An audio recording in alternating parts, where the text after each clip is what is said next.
Hasta el 2 de septiembre los parlamentarios podrán presentar indicaciones al proyecto que regula la admisión de los estudiantes a establecimientos educacionales, elimina el financiamiento compartido y prohíbe el lucro en los recintos que reciben aportes del Estado.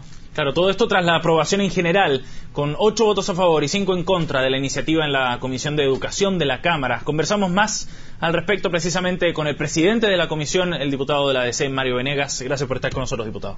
No, gracias a ustedes. Buenos días. Diputado, contento, me imagino, satisfecho después de la votación de ayer, por la forma en la que se dio, me imagino. Sí, sinceramente estoy contento en lo personal.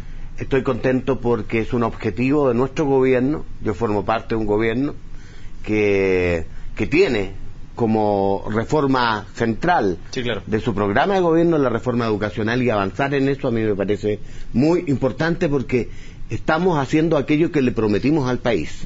Diputado, usted comparte la apreciación de Felipe Kast, que nos las decía ayer en entrevista ahí sentado donde mismo, que sería fantástico para el país que esto se pudiera aprobar en un acuerdo un poco más amplio. Dice que la respuesta es afirmativa, preguntarle cuánto espacio hay de aquí al 2 de septiembre para que precisamente a través de indicaciones se pueda transformar esto en un proyecto más de consenso. Lo comparto lo que dice Felipe. Toda la experiencia internacional, y lo he manifestado más de una oportunidad y lo he conversado con él personalmente, es que la experiencia internacional demuestra que los países que han tenido éxito en cambiar sustantivamente la calidad de sus sistemas educativos son los que han llegado a un acuerdo amplio. En España le llaman un pacto por la educación, en Finlandia, ¿no es cierto?, el gran acuerdo sobre educación que tiene 50 años,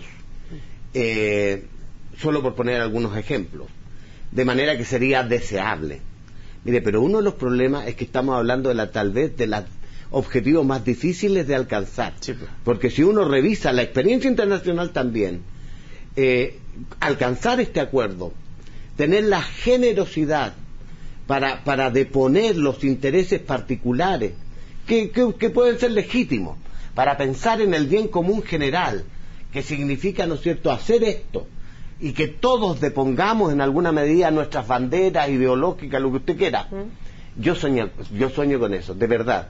Y si yo pudiera ser en alguna medida factor para alcanzar aquello, créame que tengo la mejor voluntad de hacerlo. Ahora, la duda es si es que es factible llegar a un acuerdo en una discusión donde hay posiciones tan encontradas, donde en la reforma tributaria se puede subir 1 punto o 2 puntos y eso es conversable, pero acá o se pone fin al lucro o no, o se termina el copago o no, en fin, ¿es posible desde ese punto de vista llegar a acuerdo? Exactamente, es que tal como tú lo señalas, el tema es bastante... Más binario. Más binario, exactamente, esa es la mejor manera de decirlo, porque no puede haber lucrito. Claro, exactamente. Claro, ¿no es cierto? No puede haber lucrito. No puede haber media selección.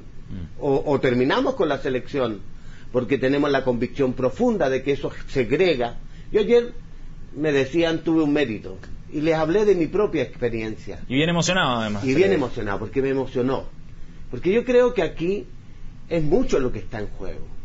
Y yo que conozco esa realidad, de la pobreza dura, del esfuerzo enorme que tiene que hacer mucha gente para soñar siquiera en la posibilidad de tener una educación que a sus hijos, que son lo más importante nuestro, les permita, ¿no es cierto?, tener una vida de menor esfuerzo que les tocó vivir. Yo pienso en mi papá, en eso pensaba, o en mi abuelo, o en mis familiares, y eso representa el sentir de muchos miles de chilenos a lo largo del país, que esperan que nosotros hagamos algo, que no nos quedemos en esto de no, es que yo tengo que defender esta posición porque lo hizo en tal contexto. Si revisáramos el contexto histórico, ¿no es cierto?, uno podría entender que en los 80 se entendía la ley que hicieron, ¿no es cierto?, en ese minuto, veníamos saliendo de una quiebre institucional, etcétera. Pero Chile cambió, Chile es otro, estamos en el 2014. ¿Y la derecha lo entiende, cree usted? Yo creo que no, pues. Si es el drama. ¿La derecha o sectores de la derecha? Porque sectores, la derecha, porque yo veo muchachos, mira, gente. voy a poner un ejemplo, Belolio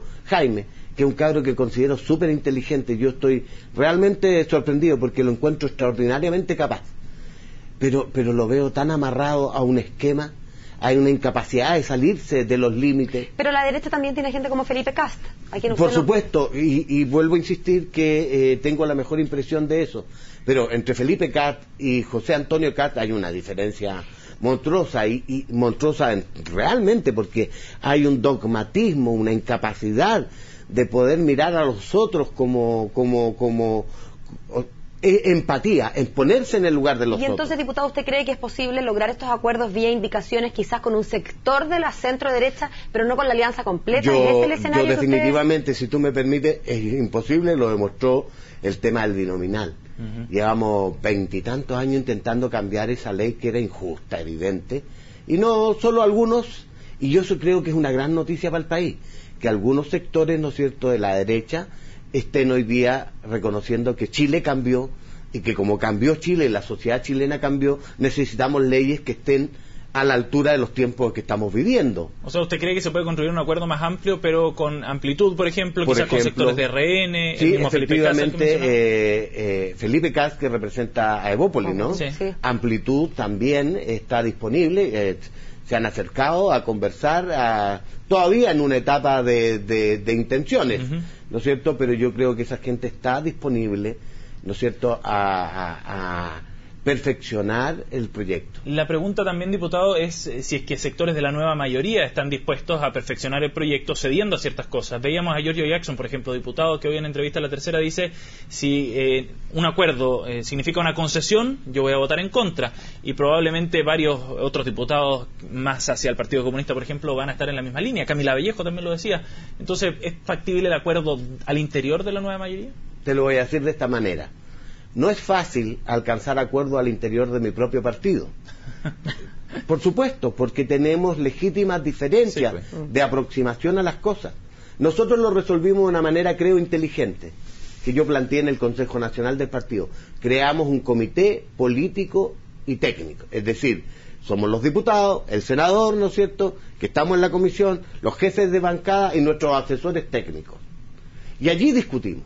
Puertas adentro, para no hacerlo a través de los medios, porque con eso no le hacemos ningún bien, ni al partido ni a la reforma, porque que aparezca Walker diciendo A y Venegas diciendo B, como ha ocurrido con la tributaria, ¿no es cierto?, o que aparezca Lorenzini. Andrés Palma o Lorenzini, eso no le hace bien. Y entonces yo creo que todos debemos ser capaces de procesar nuestras diferencias de un modo inteligente, pensando en el bien de este gobierno, que tiene que cumplir con un programa, pero por sobre todo del país, que necesita transformaciones, a mi juicio, urgentes. Para eso invitaría que la coalición, admitiendo la posibilidad de diferencias de Giorgio, de Camila y de quien sea, que tenemos que tener capacidad de procesar esas diferencias y manejarlas adecuadamente al interior nuestro. Y claro, si nos sentamos a conversar y si generamos ese espacio de acuerdos, necesariamente uno tiene que partir con la disposición de que tiene que ceder en algo, porque si no, no hay posibilidad de acuerdo. Diputado, se me acaba el tiempo, pero brevemente, ¿cuáles son los espacios o en qué tema en particular se puede llegar a acuerdo? ¿En el lucro? ¿En el copago?